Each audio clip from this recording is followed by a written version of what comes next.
कश्मीर को बचाना मुश्किल हो रहा है। आप देखना, चुनाव के बाद मोदी जी को तीसरी बार प्रधानमंत्री बनने दीजिए।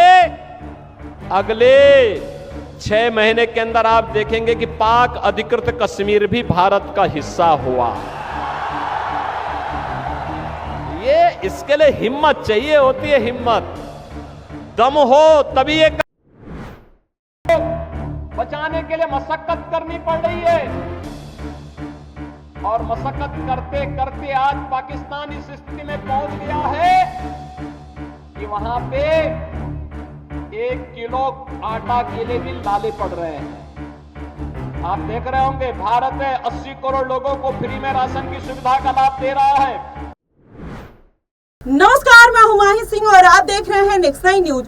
जम्मू कश्मीर चुनाव के मद्देनजर उत्तर प्रदेश के मुख्यमंत्री योगी आदित्यनाथ रामगढ़ चुनावी जनसभा करने पहुंचे। यहां पर उन्होंने शांतिपूर्व चुनाव के जरिए बीजेपी की सत्ता में वापसी के बाद पाकिस्तान के कब्जे वाला कश्मीर भी जम्मू कश्मीर का हिस्सा बनने जा रहा है, ऐसा दावा किया। उन्होंने कहा कि अब पाकिस्तान में हलचल है कि वे अपने लोकतंत्र को बचा पाने के लिए संघर्ष कर रहे हैं। वे अपने लोकतंत्र को बचाने के लिए कड़ी लड़ाई लड़ रहे हैं। उन्होंने आगे कहा कि पाकिस्तान अपने लोकतंत्र की रक्षा करने में फेल रहा। पाकिस्तान में आटा 500 रुपए प्रति किलोग्राम है, जबकि पीएम मोदी 80 करोड़ भारतीयों को मुफ्त राशन और 5 लाख रुपए का मुफ्त स्वास्थ्य सेवा प्रदान करते हैं। पाकिस्तान डूब रहा है, लेकिन भारत आगे बढ़ रहा है। पाकिस्तान एक डूबता हुआ जहाज है। सीएम योगी ने कहा कि एक तरफ भारत और दूसरी तरफ पाकिस्तान है, वहां खाने की कमी है। स्वाभाविक है कि भिखारी पाकिस्तान आज खुद को संभाल नहीं पा रहा है। पहले उनकी ये वीडियो देखिए योगी आदित्यनाथ की, क्या कुछ कहते हुए नजर आते हैं वो। पाकिस्तान को, पाक अधिकृत कश्मीर को बचाना मुश्किल हो रहा है। आप देखना, चुनाव के बाद मोदी जी को तीसरी बार प्रधानमंत्री बनने दीजिए। अगले 6 महीने के अंदर आप देखेंगे कि पाक अधिकृत कश्मीर भी भारत का हिस्सा हुआ। ये इसके लिए हिम्मत चाहिए होती है, हिम्मत, दम हो तभी ये काम हो सकता है। तो देखा आपने, सीएम योगी यही नहीं रुके। योगी ने कहा कि एक तरफ भारत है, दूसरी तरफ पाकिस्तान है, वहां खाने की कमी है, भिखारी लोग रहते हैं। भिखारी पाकिस्तान आज को खुद को संभाल नहीं पा रहा। पाकिस्तान के कब्जे वाला कश्मीर उससे अलग होने की आवाज उठा रहा है। कह रहा है कि हमें भी जम्मू कश्मीर के चुनाव में हिस्सा लेने का हक है। आपको चुनाव के जरिए अच्छा संदेश देना होगा। और योगी आदित्यनाथ केवल जम्मू कश्मीर और पाकिस्तान तक ही नहीं रुके। योगी आदित्यनाथ ने कांग्रेस पर भी तीखा हमला बोला। उन्होंने आरोप लगाया कि कांग्रेस पाकिस्तानी समर्थित दलों के साथ है और उसका असली चेहरा आरक्षण विरोधी है। योगी आदित्यनाथ ने कहा कि मैं अयोध्या की धरती पर उत्तर प्रदेश से आपके बीच आया हूं।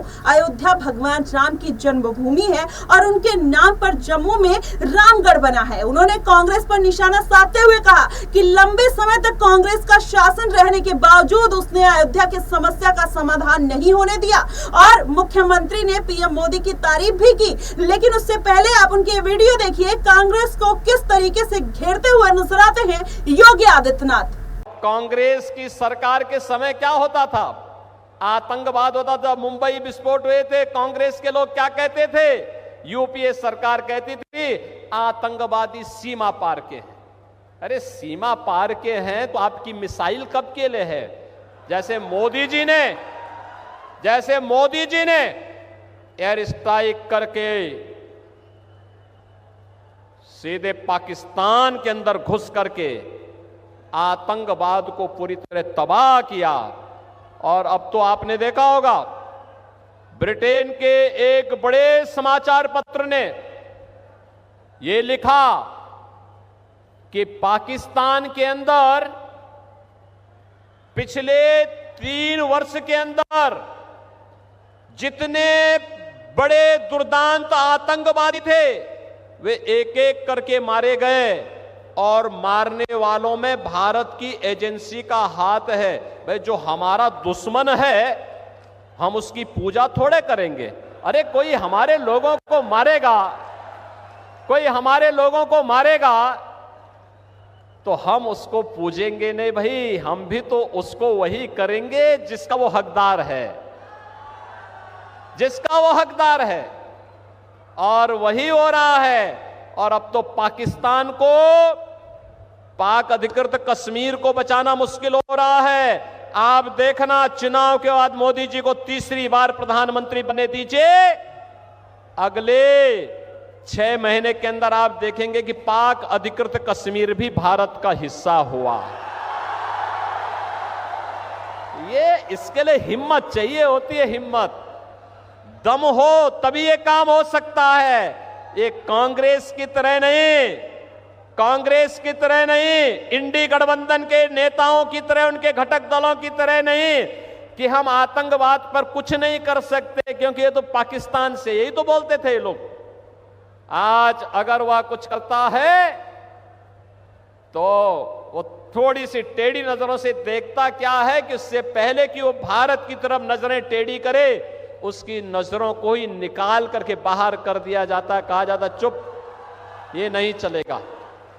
बहनों और भाइयों, ये नया भारत है, बिना रुके, बिना डिगे, बिना हटे, बिना डरे, आज मोदी जी के नेतृत्व में विकास की जिस यात्रा को आगे बढ़ा रहा है, आप सबके सामने है।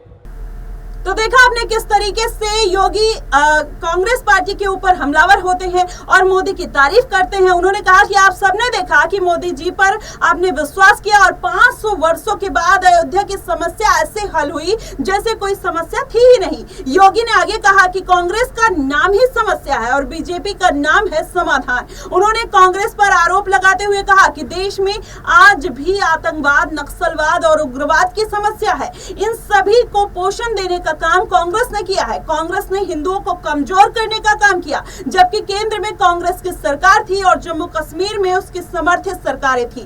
तब यहाँ जो घटनाएं होती थी वह किसी से छिपी नहीं है। आप उनकी ये वीडियो देखिए जरा, किस तरीके से 1947 की वो घटना को याद दिलाते हुए नजर आते हैं। वहीं कांग्रेस और पाकिस्तान को किस तरीके से आड़े हाथों लेते हुए नजर आते हैं योगी आदित्यनाथ। देखिएगा ये वीडियो।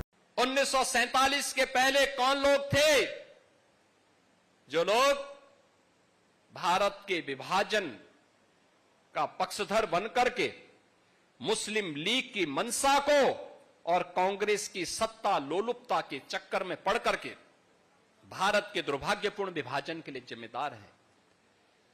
उन लोगों के बारे में सही जानकारी देने की आवश्यकता है। याद रखना, अगर उस समय के समाज ने, बहनों और भाइयों, उस समय के समाज ने पहले जो आंदोलन किया था 1905 में, बंग भंग का जो अंग्रेजों की साजिश थी, जैसे उसे विफल किया था, ऐसे ही मुस्लिम लीग की साजिश को विफल करने के लिए उस समय का कांग्रेस नेतृत्व और जोगेंद्र नाथ मंडल ये मिलकर के अगर मुस्लिम लीग की मंशा पर पानी फेरने का काम करते तो कभी भी ये पाकिस्तान जैसा नासूर नहीं बनता। पाकिस्तान एक नासूर है और जब तक इसका ऑपरेशन नहीं होगा तब तक इस कैंसर की समस्या का समाधान नहीं होने वाला है। और आज इसकी शुरुआत हो रही है। आज आप देख रहे होंगे पाक अधिकृत कश्मीर में पाकिस्तान से अलग होकर के भारत में शामिल होने की मांग शुरू हो गई है। बलूचिस्तान में पाकिस्तान से अलग होने की मांग उठ खड़ी हो गई है। और एक पाकिस्तान जब तक इस धरती पर है, याद रखना, यह मानवता का कैंसर है। इस कैंसर का समाधान ये मानवता का भी कैंसर होगा और इसका उपचार समय रहते दुनिया की ताकतों को मिलकर के करना होगा और सबसे ज्यादा सतर्क भारतवासियों को रहना होगा। निश्चित ही समाधान के रास्ते निकलेंगे। एक विकसित और आत्मनिर्भर भारत की परिकल्पना के लिए पूज्य संतों के सानिध्य में उनके संकल्पों के साथ आगे बढ़ते हुए हम डबल इंजन सरकार के कार्यों को मजबूती के साथ जमीनी धरातल पर उतारने का कार्य करेंगे।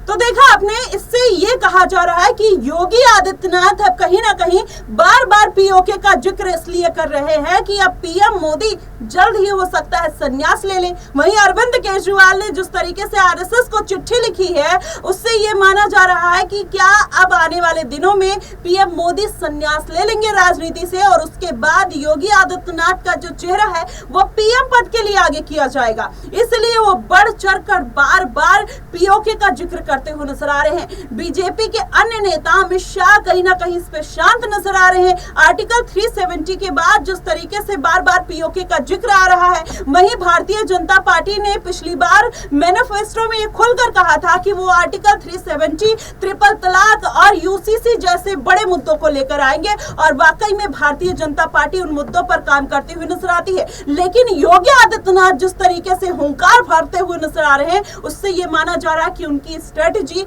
हो सकता है आने वाले दिनों में काम आ जाए और वो जिस तरीके से अपनी बात बेबाकी के साथ पीओके के ऊपर रख रहे हैं, उससे जनता का समर्थन भी योगी आदित्यनाथ को मिलता हुआ नजर आ रहा है। क्या योगी आदित्यनाथ का यह चुनावी दांव जम्मू कश्मीर में इस बार भारतीय जनता पार्टी को जीत दिला पाएगा? क्या भारतीय जनता पार्टी ने इसी के लिए योगी आदित्यनाथ को जम्मू कश्मीर भेजा था, जिससे वहां पर हिंदुत्ववादी मुद्दे को उठाया जाए और कश्मीर में एक लहर जगाई जाए? इससे माना जा रहा है कि योगी आदित्यनाथ उत्तर प्रदेश के सियासत के साथ साथ जम्मू कश्मीर में भी एक बड़ा बदलाव करते हुए नजर आ सकते हैं। देखना यह होगा कि आखिरकार उत्तर प्रदेश के बाद अब योगी आदित्यनाथ पूरे देश में पीएम मोदी की तरह फिर से एक बार वही परचम लहराते हुए नजर आएंगे या भारतीय जनता पार्टी में किसी और चेहरे को पीएम पद के लिए आगे किया जाएगा। आपको क्या कुछ लगता है, आप हमें कमेंट बॉक्स में जरूर बताइएगा। फिलहाल के लिए बस इतना ही। देश और दुनिया की तमाम खबरों के लिए हमारे साथ बने रहिएगा नेक्स्ट 9 न्यूज पर।